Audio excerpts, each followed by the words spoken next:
शिवसेना सांसद संजय राउत ने अपील की है कि सावरकर के लिए नकली प्यार न दिखाया जाए, उन्हें भारत रत्न भी दिया जाए। उन्होंने कहा कि ये मांग हमने पिछले 15 साल से कर रहे हैं। उन्होंने सवाल किया कि उन्हें भारत रत्न क्यों नहीं दिया जाता। राउत ने ये सवाल सावरकर सरकार से भी पूछा है। उन्होंने ये भी कहा कि सावरकर दिल के बादशाह थे, उनके बाद बाला साहेब दिल के बादशाह थे। राउत ने यह भी कहा कि अगर आप बाला साहेब ठाकरे से इतना ही प्यार करते हैं तो आपको उन्हें भारत रत्न भी देना चाहिए। राउत ने यह भी कहा कि इन उपाधि को देने से सावरकर या बाला साहेब बड़े नहीं होंगे, बल्कि उपाधियां बड़ी हो जाएंगी। राउत ने कहा कि बाला साहेब के विचारों की मशाल सिर्फ वफादारों के हाथ में ही हो सकती है, क्योंकि बाला साहेब ने जीवन भर वफादारी को महत्व दिया है। संजय राउत ने आगे कहा कि उस प्रतिभा को भी कोई छीन नहीं सकता। राउत ने कहा कि कुछ राजनीतिक दलों ने उनके बाद शिवसेना को तोड़ने की कोशिश की। राउत ने यह भी कहा कि बाला साहेब को ढोंग से सख्त नफरत थी।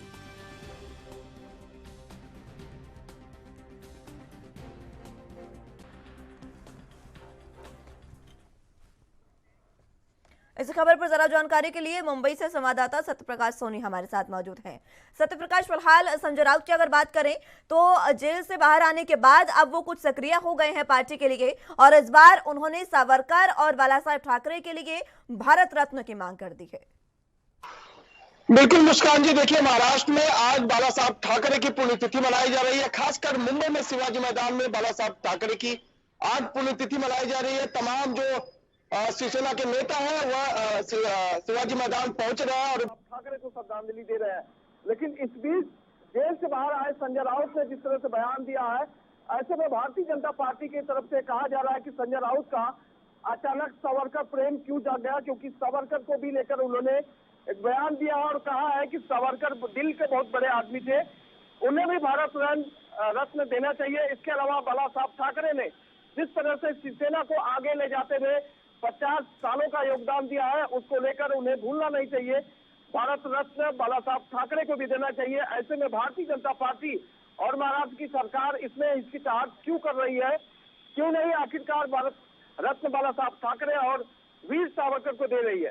जी, अब जिस तरीके से संजय राउत ने ये बयानबाजी की है, इसके साथ साथ शिवसेना पर उन्होंने एक बड़ा हमला बोला है। उन्होंने कहा कि बाला साहेब को ढोंग पसंद नहीं था और शिवसेना जो है, जो एकनाथ शिंदे की शिवसेना है, वो ढोंग कर रही है। बिल्कुल संजय राउत का बयान है कि जो ड्रामेबाजी लोग करते हैं वह बाला साहब ठाकरे को कतई पसंद नहीं था, बल्कि उन्होंने कहा कि वीर सावरकर के ऊपर और आदित्य ठाकरे के ऊपर टिप्पणी करने के बजाय वीर सावरकर को भारत रत्न मिलना चाहिए, क्योंकि उन्होंने न सिर्फ महाराष्ट्र के लिए बल्कि देश के लिए बहुत बड़ा बलिदान दिया है। तो ऐसे में जिस तरह से बाला साहब ठाकरे का एक वर्चस्व रहा है 50 वर्षों का, वह कायम रखते हुए उनके सामने कितने नेता आए और चले गए। ऐसे में कितने नेता है जो बाला साहब ठाकरे का विचारों का हनन करने में लगे हुए हैं। ऐसे में बाला साहब ठाकरे को एक बार फिर से याद करते हुए उन्हें भारत रत्न जरूर मिलना चाहिए, ऐसी उनकी मांग है। अब इस तरीके से वीर सावरकर और बाला साहेब ठाकरे को लेकर ये संजय राउत ने खुद कहा कि पिछले 15 सालों से हम तो भारत रत्न की मांग कर रहे हैं, तो आखिर अब तक भारत रत्न इन्हें क्यों नहीं दिया गया? साथ ही साथ बीजेपी की इस पर क्या प्रतिक्रिया है, क्योंकि बीजेपी भी सावरकर विरोधी नहीं है? देखिए, पहली बात तो संजय राउत जब जेल से बाहर आया तब से उन्होंने भारतीय जनता पार्टी को लेकर बहुत बड़ा सॉफ्ट कॉर्नर रखा हुआ है, क्योंकि हर बयानबाजी में साफ दिखाई देता है कि संजय राउत किस तरह से भारतीय जनता पार्टी से या तो डरे हुए हैं या तो कोई समझौता हुआ है। दूसरी बातें हैं कि संजय राउत कहते हैं कि 15 सालों से मांग कर रहे हैं, लेकिन अब तक बातें क्यों नहीं सामने आई? भारतीय जनता पार्टी का ऐसा कहना है कि संजय राउत जब से जेल से आए हैं तब से उन्हें वीर सावरकर और बाला साहब ठाकरे की याद आने लगी है। इसके पहले संजय राउत ने कभी वीर सावरकर को भारत रत्न देने की मांग क्यों नहीं की? तो ये बड़ा सवाल होता है। लेकिन संजय राउत का बयान है कि जिस तरह से बाला साहब ठाकरे ने शिवसेना को आगे बढ़ाने के लिए इतना बलिदान दिया है, बाला साहब ठाकरे का एक जो व्यक्तित्व रहा है वो देश के सभी पार्टियों ने सराहा है। ऐसे में उन्हें भारत रत्न मिलना चाहिए। इस पर बाकी अगर कांग्रेस की बात करें तो कांग्रेस की क्या प्रतिक्रिया इस पर है? क्योंकि जब सरकार थी महाविकास अघाड़ी की, उस समय कांग्रेस जो है वो साथी समर्थन में थी और कांग्रेस जो है वो सावरकर विरोधी है, तो किस तरीके की प्रतिक्रिया कांग्रेस की ओर से सामने आ रही है? देखिए, बिल्कुल भारतीय जनता पार्टी को अगर छोड़ दिया जाए तो मुझे नहीं लगता कि कोई भी पार्टी वीर सावरकर को ज्यादा सॉफ्ट कॉर्नर देती रहेगी।